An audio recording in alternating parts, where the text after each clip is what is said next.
पूरी दुनिया ने इनकी दिलेरी, इनकी जाबाजी और इनके साहस, इनके शौर्य का सब कुछ प्रकटीकरण देखा 26 से 11 को। ये छोटा परिचय है।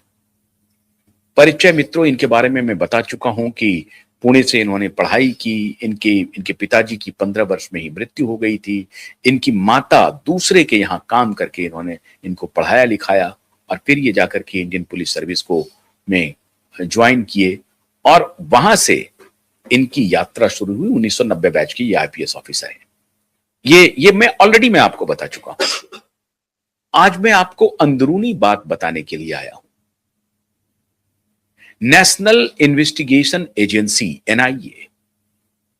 एनआईए के चीफ के पद पर रहते हुए इन्होंने देश के जितने टेरर मॉड्यूल थे उसको जिस तरह से इन्होंने डिकोड किया, उसको जिस तरह से नेस्त नाबूद किया, भारत सरकार इनके लोहे को मान लिया।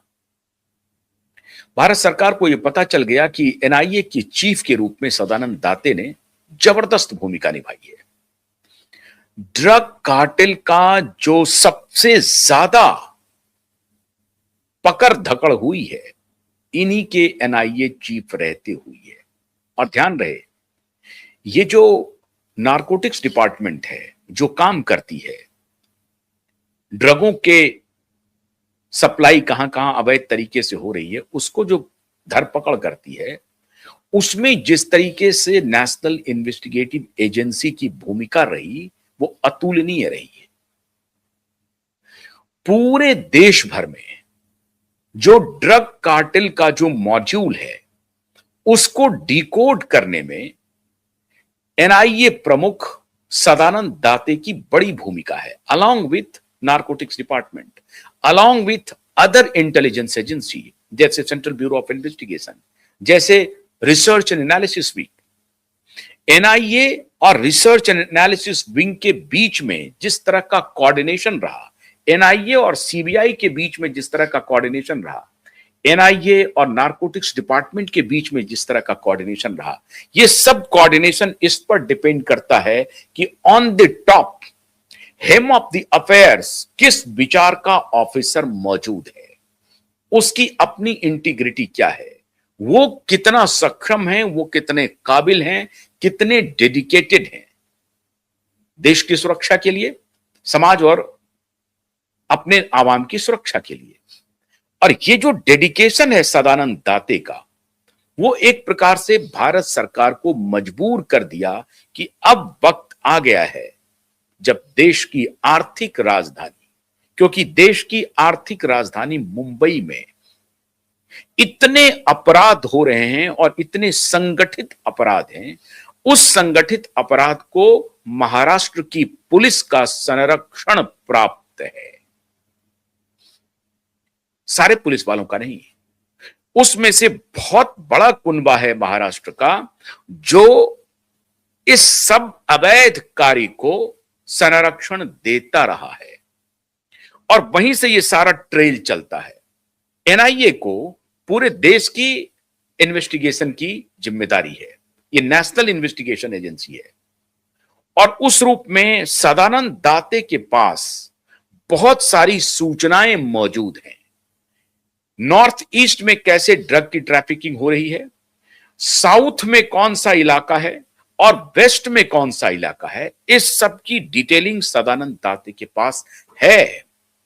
अभी जो कुछ दिन पहले धुरंधर मूवी आई थी जिसका जिक्र हम लोग बहुत पहले कर रहे थे कि कराची से, पाकिस्तान से, अफगानिस्तान के रास्ते और कराची से सीधे गल्फ कंट्रीज में कैसे ड्रग और अवैध हथियार पहुंचते हैं और फिर वहां से वो नेपाल पहुंचता है और फिर नेपाल से वो उत्तर प्रदेश और बिहार के रास्ते, बंगाल के रास्ते पूरे भारत में नकली नोट और ड्रग और अवैध हथियार, इस सब की तस्करी का एक बृहत्तर मॉड्यूल है, बहुत बड़ा मॉड्यूल है मित्रों।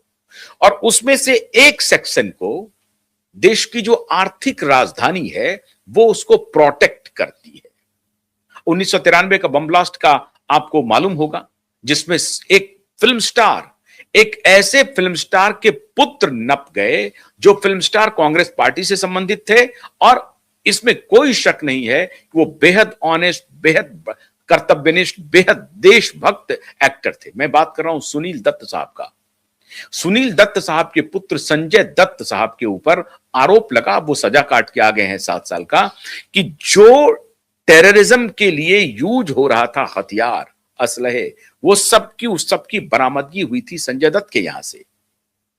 अब आप कल्पना कीजिए, और उस 93 के पहले एक बड़ा मॉड्यूल काम करता था, और उस जमाने में महाराष्ट्र के मुख्यमंत्री हुआ करते थे शरद भाऊ पवार। शरद पवार का कहां कहां लिंक है, सारी बातें खुफिया एजेंसी के पास मौजूद है। शरद पवार के ऊपर आरोप लगता रहा कि शरद पवार लंदन गए, लंदन से दुबई गए, जो कि उनकी आधिकारिक यात्रा में शामिल नहीं था, मुख्यमंत्री रहते हुए महाराष्ट्र के, और वहां पर उन्होंने अंडरवर्ल्ड के लोगों से बात की। कहा तो यह जा रहा है कि दाऊद अब्राहम से बात की, और पूरा 93 का जो बॉम्ब ब्लास्ट प्लान किया गया था, इसमें इन सभी नेताओं की को अगर जानकारी नहीं थी तो इन नेताओं ने उस पूरे नैरेटिव को बंद नहीं किया। मैं ये नहीं कह रहा हूं कि इन सब की संलिप्तता थी मुंबई बॉम्ब ब्लास्ट में, लेकिन एनआईए जिस कड़ी तक पहुंची है, जिस जगह तक पहुंच गई है, ये पहले कभी आपके जहन में नहीं आया। क्या कभी आपने सुना था 2019-20 के पहले या 14 के पहले कि 1993 का जो बॉम्ब ब्लास्ट है, उसके पहले शरद पवार के रिश्ते दाऊद के साथ क्या थे? आपने सुना था? नहीं सुना था। लेकिन मोदी के शासन में आने के बाद ये सब चीजें अनर्थ होती रही और बाहर आने शुरू हुआ, और उसमें ऐसे पुलिस ऑफिसर सदानंद दाते जैसे ईमानदार, डेडिकेटेड आईपीएस ऑफिसर की बड़ी भूमिका रही है। और एनआईए की जब वो चीफ थे तो इन सारे मॉड्यूल्स को उन्होंने खंगाल लिया था। इसलिए आज 1 जनवरी 2026 से समझ लीजिए कि महाराष्ट्र में उन सारे फाइल को, जो हमारे विश्वस्त सूत्र बता रहे हैं कि सारी बड़ी फाइलों को नए डीजीपी ने अपने टेबल पर मंगवा लिया है, और एक एक फाइल खुलने जा रही है। और इस फाइल से सबसे ज्यादा कोहराम जिस पुलिस ऑफिसर के मन में मच रहा है वो है परमबीर सिंह।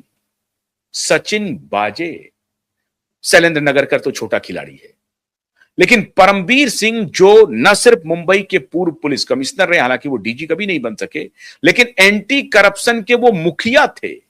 यही परमबीर सिंह है जो एंटी करप्शन की जब ये मुखिया थे तो इन्होंने अजित पवार जी को 77,000 करोड़ के इरिगेशन स्कैम में क्लीन चिट दिया था।